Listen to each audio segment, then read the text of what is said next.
श्री शिवाय नमस्तुभ्याम हर हर महादेव।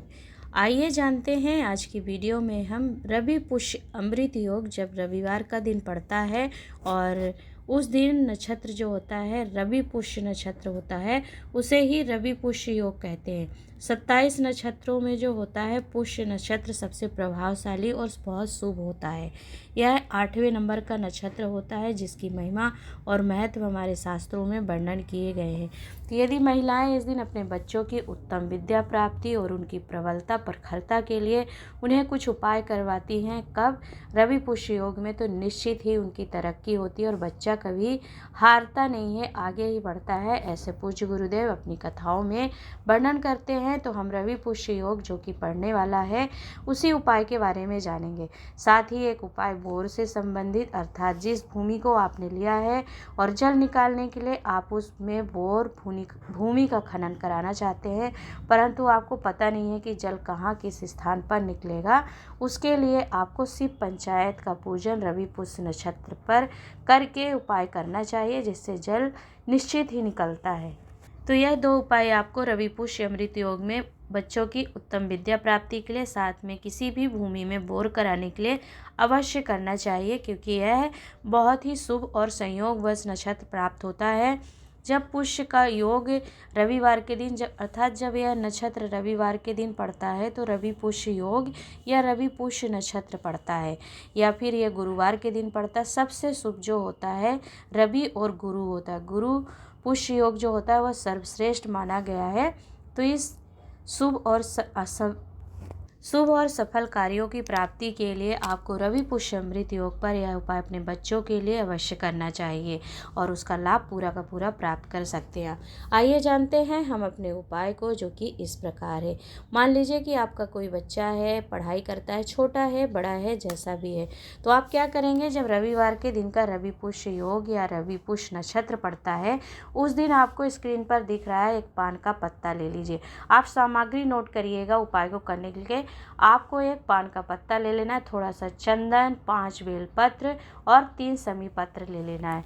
ठीक है, यह सामग्री लेकर के आप किसी भी शिवालय में जाइए और जो आपने पान का पत्ता लिया है उस पान के पत्ते पर वह लाल चंदन जो आप ले करके गए हैं, या तो लकड़ी घिस लीजिए या कोई भी, और लाल चंदन से आप क्या करेंगे, पान के पत्ते पर भगवान शंकर, माता पार्वती और माता सरस्वती का स्मरण चंदन से लिख लीजिए। अब स्मरण से तात्पर्य है कि उनका नाम लीजिए और एक बिंदी रख लीजिए या ओम बना लीजिए, माता सरस्वती का नाम लीजिए, भगवान शंकर, महादेव का, माता पार्वती का स्मरण करिए। तीनों का स्मरण करके आप 3 बिंदी भी रख सकते हैं या ओम बना लीजिए, जैसा आपको श्रेष्ठ लगे वह कर लीजिए। और फिर रख करके इस पान के पत्ते के ऊपर ही आपको 5 बेलपत्र और 3 समी पत्र रख लेना है। और यह पान का पत्ता, 3 बेलपत्र और 5 बेलपत्र 3 समी पत्र के साथ बच्चे के हाथ से रख करके शिवलिंग पर आपको चढ़वा देना है। ध्यान दीजिएगा, यह जो पान का पत्ता है इसमें स्मरण करके आप पान के पत्ते को पहले समर्पित कर दीजिए चंदन वाला, फिर ऊपर से चाहे तो आप 5 बेलपत्र और 3 समी पत्र बच्चे के हाथ से चढ़वाइए। तो वह बच्चा यदि रवि पुष्य अमृत योग में माता सरस्वती, महादेव, माता पार्वती का स्मरण करके चढ़ाता है तो वह बच्चा फिर विद्या में प्रखर हो जाता है, कभी कमज़ोर नहीं रहता। उसकी विद्या अध्ययन के प्रति उसकी रुचि बढ़ती है, प्रबल होता है बच्चा, वह कभी जीवन में हारता नहीं है, आगे ही बढ़ता है, उसकी उन्नति होती है। और यहाँ तक पूज्य गुरुदेव वर्णन करते हैं कि पीछे पलट करके फिर माता पिता को देखना नहीं पड़ता। पीछे पलट कर देखने से तात्पर्य है कि आपको बार बार बच्चे के पीछे नहीं लगना पड़ता है। बच्चा अगर थोड़ा सा बड़ा होने लगता है और जब भी रवि पुष्य का योग आपको प्राप्त हो तो यह साधारण सा सरल उपाय आप करिए और देवाधिदेव महादेव, माता पार्वती, माता सरस्वती की कृपा आपके बच्चे पर सदा के लिए बनी रहती है। साथ में आपको बच्चे को प्रेरित अवश्य करना है पढ़ाई को लेकर के, अध्ययन को लेकर के उसकी रुचि बनाए रखना है। ऐसा नहीं कि आपने उपाय कर लिया और सिर्फ छोड़ दिया। तो कर्म तो करना पड़ेगा, चाहे बच्चा हो चाहे बड़ा हो। तो कर्म करे, बच्चे को पढ़ाई के लिए आप बोलिए, परंतु वो जब भी कुछ पढ़ेगा तो वह अपनी रुचि से पढ़ लेगा और प्रबल होगा, उसकी बुद्धि तीव्र होगी, प्रखर होगी। बच्चे को आपको बार बार बोलना नहीं पड़ेगा। तो यह उपाय करके देखिएगा। अगला उपाय है हमारा रवि पुष्य अमृत योग में। यदि कि कोई भूमि है और उस पर आप भूमि खनन अर्थात बोर जल निकालने के लिए भूमि से करवा रहे हैं, तो आपको शिव पंचायत का पूजन करके यह नियम करते हैं तो निश्चित ही जल निकलता है। ऐसा वर्णन करते हैं पूज्य गुरुदेव कि आपने भूमि में जल की जांच करवाने वाले एक्सपर्ट्स को बुलाया और उन्होंने जांच करके बताया कि जल भूमि में जल है, परंतु आपको पता नहीं कि किस स्थान पर बोर करवाने से जल निकलेगा। तो आप क्या करिए कि रवि पुष्य योग का जब नक्षत्र प्राप्त होता है तो इस शुभ संयोग के योग में आप क्या कर दिए कि ब्रह्म मुहूर्त में सुबह 4 बजे एक कलश में 5 बेलपत्र रख के शिव पंचायत का पूजन करिए। अब देखिए, शिव पंचायत का मंदिर किसी के आसपास हो तो आप शिव पंचायत में जाइए और 5 देव होते हैं शिव पंचायत में। भगवान महादेव शिव, गणेश भगवान, माँ दुर्गा, विष्णु भगवान और सूर्य नारायण भगवान।